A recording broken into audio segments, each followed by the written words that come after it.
একজনে আরেকজনের দাও, একজনে আরেকজনের মেহমানদারি করলে মহব্বত পয়দা হয়। এর কারণে কোনো মানুষের আল্লাহ সচ্ছল বানাইলে আর যদি বখিল হইতে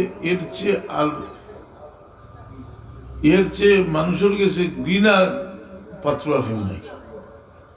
রসুলে বাংলায় ফরমাইছেন যে আল বখিল আদুউল্লাহ হলেও কানা আবিদা, এ যদি ইবাদত বন্দেগীও করে আর বখিল হইতে আল্লাহর দুশ্মন, হাসাও যদি পুরাপুরি হাসার ওপর বকিল হয়। কারণে তার দুষ্কৃতা আসিলে তওরাতর আলিম আছিল। মুসা আলাইহিস সালামের জমানাতে উম্মতের মাঝে বড় আলিম আছে, কিন্তু কারণ যে এত নিকৃষ্ট হইল আর আজ পর্যন্ত মাটির নিচে দিয়ে যাইতে আছে। মুসা আলাইহিস সালামে তার উপরে বদুয়া করছে, কারণ কি তা বলে তার বড় দোষ হইল যে হে বখিল হওয়ার কারণে তার দৌলতর মায়ায় হে দিন রে ছাড়িতে বাধ্য হয়ে গেছে।